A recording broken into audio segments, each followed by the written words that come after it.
Bueno,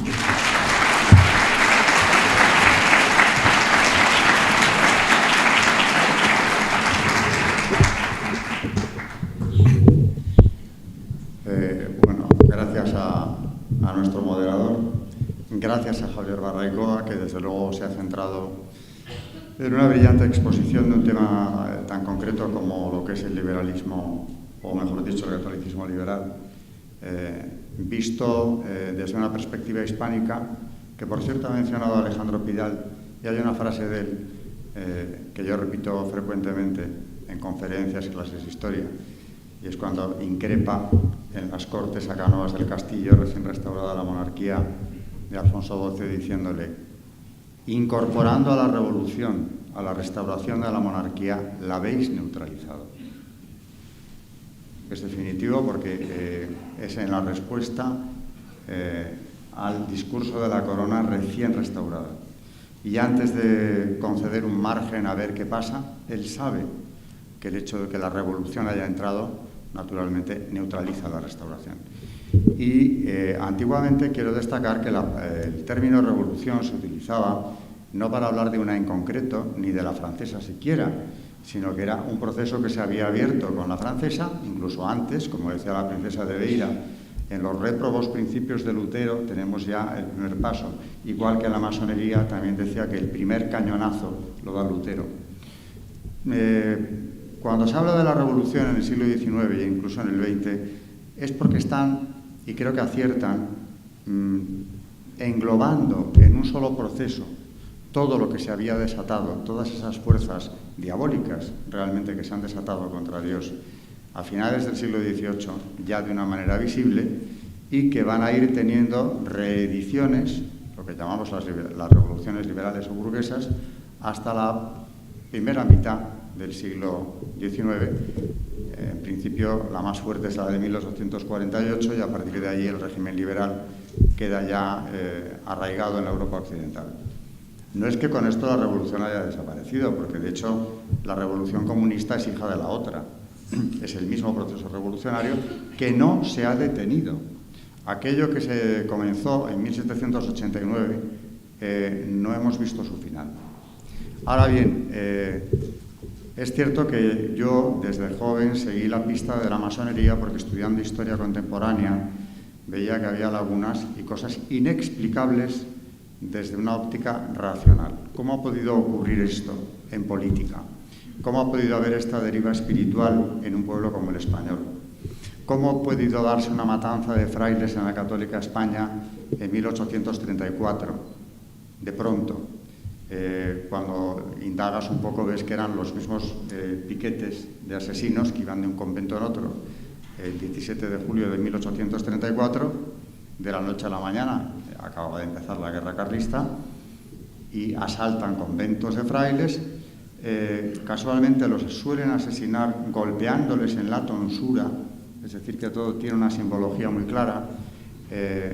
Les abren la cabeza, en los jesuitas, que es por donde empezaban generalmente, matan a 16 en el Colegio Imperial, de ahí van a los mercedarios, posteriormente a los dominicos, terminan con los franciscanos de San Francisco el Grande, donde masacran a 50 frailes. Todo esto ante la pasividad del capitán general de Madrid, que recorría las calles del centro. Todo esto ocurre a plena luz del día, absteniéndose de cualquier acción. Es más, la tropa que le acompaña a veces ayuda al asalto de los conventos. Cuando esto ocurre de pronto, en un país que se ha distinguido por ser el brazo armado del catolicismo durante siglos, es que ha habido o se ha introducido un elemento nuevo. Yo diría que se han introducido dos que prácticamente son dos caras de la misma moneda. El liberalismo llega con las tropas napoleónicas, incluso con la Ilustración. Al final, aunque la española no tiene la impiedad de la francesa, por eso carecemos de autores de importancia, tampoco es que los filósofos franceses sean de una altura verdaderamente admirable. Ahora, tienen claras sus ideas en el sentido religioso. Están divididos en dos bandos. O bien son deístas o bien son ateos, sobre todo al final. Por tanto, se dan la mano con la masonería porque ese deísmo que ellos profesan, ese Dios nebuloso, que no es en modo alguno el de la revelación, y por tanto no trae consigo la ley divina, sino que es algo nebuloso, digo, y distante, no providente, que no se ocupa de nosotros y tiene poco sentido que nosotros nos ocupemos de él. Ese ser supremo se parece enormemente, y de hecho puede serlo, el gran arquitecto del universo que se venera en las logias. En las logias masónicas, por cierto, el ateísmo está aceptado desde el siglo XIX, ahora están repitiendo porque están en pleno proceso de normalización, que hay que creer en algo, eso será en la masonería regular inglesa, que exige una creencia religiosa. Ahora, ¿qué creencia es esa? Pues cabe cualquier concepto de la divinidad, incluso alguna abstracción. Y cabe incluso también algo más peligroso, que es Lucifer. Ahora, yo prefiero cuando ya hablan con claridad sobre el tema, porque entonces se han quitado la máscara. Y esto cada vez se ha ido viendo con más claridad. Porque mientras se mantienen en un plano pseudo-intelectual, libertario, inclusivo, como se diría ahora, tolerante, etcétera, etcétera, ese ser supremo puede ser alguien muy respetable, similar a la divinidad que podían vislumbrar los filósofos griegos. Pero cuando ya descienden al terreno de lo práctico y vemos los rituales masónicos y lo que encubren, toda la simbología luciferina, ellos diferencian bien entre Lucifer y Satanás, aunque a veces se les va la mano y le hacen himnos también a Satanás, como hizo Carducci. Lucifer es alguien bien visto en las logias, sobre todo dependen cuáles, en la obediencia de derecho humano. Un amigo mío que ha llegado a serlo, un francés converso que llegó al grado 12º en la masonería, cuando yo le pregunté al respecto me dijo que ellos veneraban a Lucifer desde el grado 1 y que al inaugurarse el año masónico le veneraban y le invocaban. Un poco asombrado preguntó a su maestro, que hay en toda logia, y este le contestó que no debía alarmarse porque solo se hacía una vez al año total y además era simbólico. Yo le pedí que indagara sobre esto ya que había estado dentro y el resultado ha sido un libro cuyo título vale por un tratado. Serví a Lucifer sin saberlo. Y sí, señores, la masonería es luciferina. Unos lo saben antes, otros después, unos en algunos grados, otros más tarde, y a otros se les oculta de varias formas. Pero incluso en la regular, incluso en la inglesa, la que respeta los landmark y la que establece que hay que creer en algo, incluso en esa se está encubriendo en sus rituales ese trasfondo luciferino. Lucifer es el que viene a liberar al hombre, es el que se revela con el tiránico Adonai, el personaje central, Irán Abif, es el que le revela, recibe la revelación de Tubal-Caín, de que él desciende del príncipe de la luz, el portador de la luz, que es Lucifer, y que el conocimiento oculto, porque son gnósticos ante todo, lo reciben de Lucifer. Dicho esto, ¿por qué lo traigo a colación? No tengo mucho tiempo para explicar todo esto, pero lo traigo a colación porque el liberalismo, tengo para mí que hubiera sido imposible que se estableciera en países católicos como España y arraigara con la fuerza que lo hizo en la primera mitad del XIX, si no hubiera sido por la imprescindible colaboración de las logias masónicas, que funcionaron como cadena de transmisión, no solo en España, sino también fuera de ella. Por ejemplo, el infame motín, como lo califica Menéndez Pelayo, la rebelión de Cabezas de San Juan, cuando aquel ejército que tenía que ir a garantizar, porque la situación estaba bastante reconducida por el general Morillo, para ir a rematar ese proceso de terminar con las rebeliones de la América Española, en vez de ir allí y cumplir con su misión como militares y patriotas, lo que hace es sublevarse, avanzar hacia Madrid, dar un golpe de Estado e imponerle al rey la Constitución de Cádiz. A partir de ahí empieza el trienio liberal, que es una revolución más, aunque no nos la cuenten así y menos que lo van a hacer. Pero todo comienza con expropiación de los monasterios, 1.700 conventos expropiados, exclaustración de frailes, deportación de 8 obispos, asesinato de uno de ellos, Monseñor Strauss, obispo de Vic, que muere no por casualidad, sino porque Roten, el lugarteniente del general Mina, masón por supuesto, ordena la ejecución de 25 manresanos que llevaban detenidos, entre otros el obispo de Vic y varios sacerdotes más. Aparte de las incautaciones, destierros y violencias contra la Iglesia, que siempre han tenido en Francia y aquí la misma intención. Dejándola a la Iglesia desprovista de recursos, han neutralizado su función, la han quitado de la enseñanza y de cualquier otra función asistencial o del tipo que sea. Después del trienio tenemos un nuevo asalto del liberalismo que se ha mencionado ya, la revolución mal llamada gloriosa, vergonzosa en cualquier sentido, en la que un grupo de masones se reúnen para destronar a Isabel II y traer algo al gusto de ellos, aunque no compartían un proyecto común. El cuñado de la reina, Montpensier, quería ser rey, el general Prim, que no había alcanzado nunca la jefatura del gobierno, quería traer una monarquía extranjera adecuada, masónica, porque todos ellos lo son. Concretamente, el general Prim era soberano, gran inspector de la Gran Logia del Gran Oriente de España. No era cualquier cosa. Los principales protagonistas, Ruiz Zorrilla, nombre simbólico Cabur, o Manuel Sagasta. ¿Quién era? Pues era nombre simbólico Paz, y llegaron a ser tanto Ruiz Zorrilla como Sagasta grandes maestros del Gran Oriente español. Es decir, es una conspiración masónica. ¿Y qué hace la conspiración cuando consigue el poder en 1868? Pues pocos meses más tarde les pasan factura sus hermanos del Supremo Consejo del Grado 33 y les presentan unas peticiones, por no decir órdenes, que deben cumplir. La primera, disolución de las órdenes religiosas.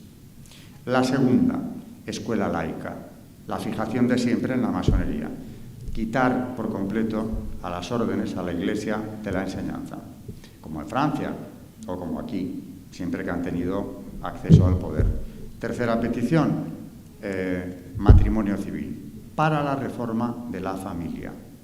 Estamos tocando los puntos esenciales que a día de hoy siguen siendo los más controvertidos y los que más les importan, porque estamos viéndolo. Reforma de la familia, educación laica, educación manipuladora, en definitiva, contraria a la cristiandad, naturalmente, y acababan pidiendo algo muy peculiar que también tiene una connotación religiosa importante: secularización de los cementerios. Eso siempre que han tenido acceso al poder también lo han pedido. Pedían cosas más demenciales, como era la abolición del celibato eclesiástico por parte del Estado, disminución de las diócesis. Y claro, Ruiz Zorrilla, que va a ser uno de los masones más combativos de su tiempo, concede prácticamente la mayor parte de esto. Por ejemplo, el matrimonio civil lo concede. Pero claro, eso no podía quedarse solamente en eso. Prim, el hermano Washington, un año más tarde legaliza el divorcio, por primera vez en España. Esa es la reforma de la familia que van buscando, desacralizarla. Una vez que la familia ha sido desacralizada y se convierte en otra cosa distinta, una agrupación de personas, como ahora mismo nos presentan, del tipo que sea, podemos seguir avanzando en esa dirección y deshacer la sociedad destruyendo su núcleo esencial. ¿Qué más les concede?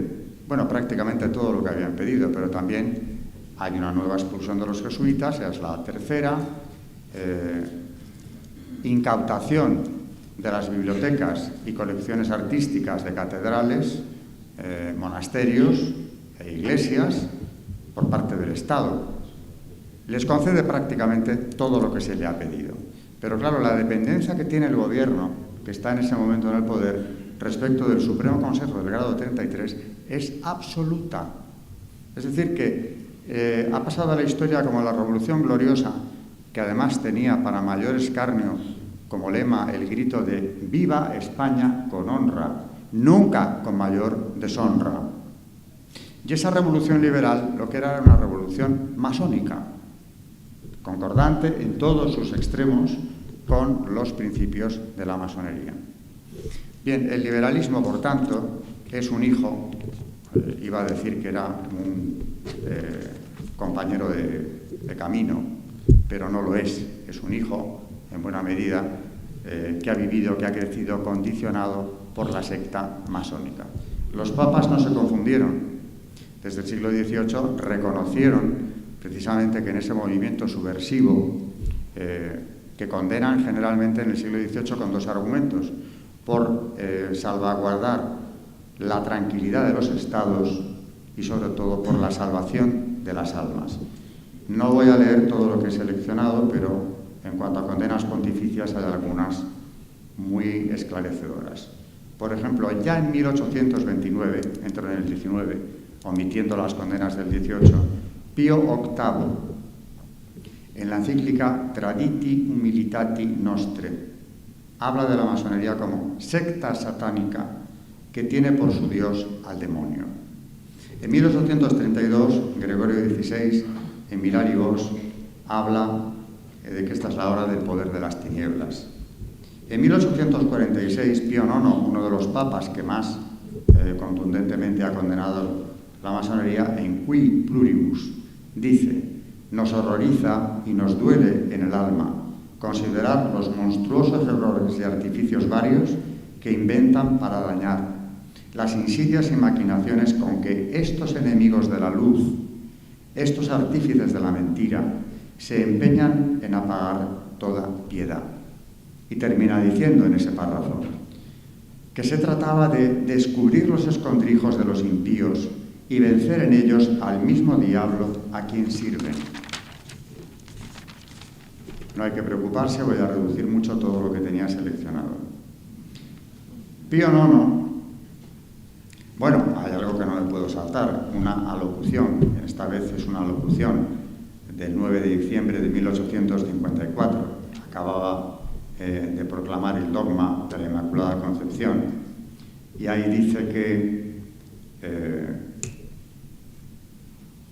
los daños de las sectas secretas que, vinculadas entre sí por un pacto criminal, no descuidan ningún medio para trastornar la Iglesia y el Estado mediante la violación de todos sus derechos. Sobre ellos recaen las palabras del Divino Redentor: sois hijos del demonio y queréis hacer las obras de vuestro Padre. Pío IX, también es él, en 1873, en la encíclica Etsi Multa, llama a la masonería sinagoga de Satanás. Pero voy a terminar con la encíclica que sería la carta magna de las condenas pontificias, Humanum Genus. Aquí León XIII condena a la masonería, no es la única encíclica que dedica al tema, pero es como la más esclarecedora, y tengo la experiencia personal de que a mis alumnos, cuando trabajábamos esta encíclica, les ha sido a algunos de enorme utilidad, sobre todo un par de ellos que estaban ya con un pie dentro de la masonería por presiones familiares. Bien, dice León XIII, hablando de que hay, desde que el linaje humano hubose apartado de Dios por el pecado, hay dos bandos. Resumiéndolo mucho, el uno es el reino de Dios en la tierra, es decir, la verdadera Iglesia de Jesucristo.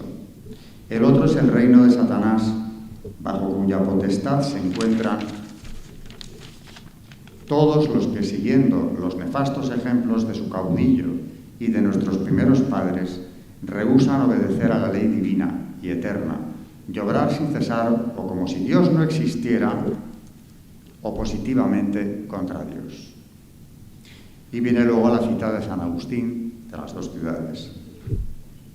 En nuestros días, sigue diciendo a continuación, todos los que favorecen la peor parte parecen conspirar a una y pelear con la mayor vehemencia bajo la guía y auxilio de la sociedad que llaman de los masones. Estos son algunas citas de los cientos de documentos pontificios que condenan la secta.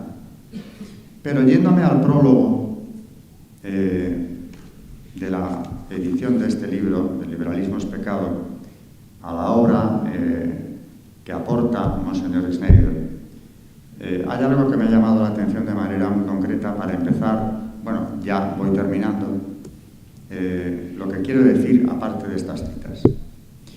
Y es que Monseñor Schneider cita aquí a San Gregorio Magno, hablando de los magos que reconocen en Jesús la triplicularidad de Dios, de hombre y de rey. Ofrecen oro al rey, incienso al Dios y mirra al hombre. Bueno, pues continúa este Papa Santo. Creen igualmente que Jesús es hombre. A estos los califica de herejes, pero que se niegan rotundamente a creer que su reino se extiende por todas partes. Es decir, creen que es Dios y creen que es hombre, pero son herejes, porque no le ven como Dios. Niegan la realeza de Cristo.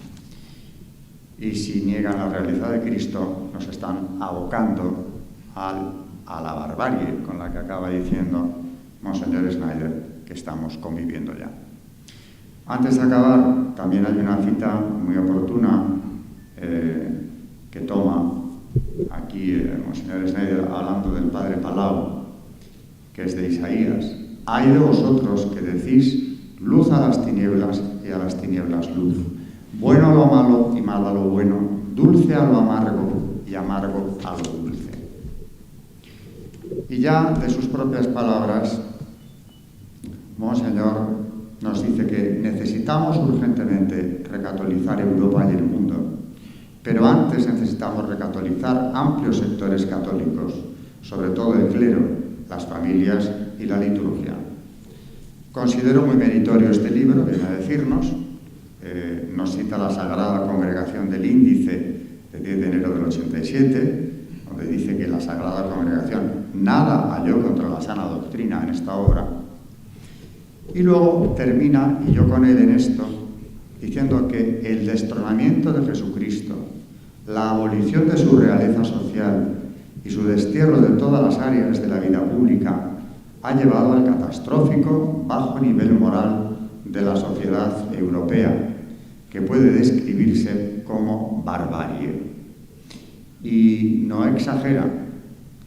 Aquí nos pone un ejemplo, porque dice que de hecho en la sociedad europea actual, gracias a la promoción activa de los gobiernos y los medios de comunicación monopolizados, se ha instaurado el genocidio de los inocentes, que está yendo a más. Es decir, de los seres humanos no nacidos, así como un sistema de mentiras, de negación de la realidad, a través de la llamada ideología del género y de la blasfemia. Según el juicio de la Iglesia, la obra El liberalismo es pecado merece alabanza, porque con argumentos sólidos propone y defiende la sana doctrina. En estos puntos que ha tocado, me recuerda algo que últimamente he citado en varias ocasiones, que es el credo del anticristo, del que ha hablado recientemente Benedicto XVI. Este credo del anticristo, porque él, que en su día hablaba de dictadura del relativismo, de clara herencia masónica liberal, este credo del anticristo es la superación de esa dictadura del relativismo. Ya no estamos en eso, estamos en lo que nos describe Monseñor Schneider, la inversión del orden natural, porque descartada esa realeza de Cristo, estamos en la barbarie más cruel que se ha conocido nunca, porque ya que hablamos del aborto en Evangelium Vitae, dice Juan Pablo II, se escandaliza de que lo que era delito se haya convertido en derecho y de que aquellos que más obligación tienen de defenderlo sean quienes le matan al inocente. Y acaba una vez más. Aquí estamos citando, bueno, yo estoy citando mucho al demonio porque sin esa visión del combate espiritual que llevamos librando desde el pecado hasta hoy y seguiremos librando, acaba diciendo, bueno, en uno de los párrafos, en Evangelium Vitae, detrás de toda violencia se esconde la lógica del maligno. Y no hay otra explicación para entender precisamente cómo tanto error y tanta maldad nos han llevado a esta barbarie que se está viendo adueñarse, como se adueña de nuestra civilización o lo que de ella queda, precisamente cuando Cristo ha sido apartado. La ley natural no cuenta, no existe, y solamente nos quedan los acuerdos como fuente de legitimidad, parafraseando a Rousseau.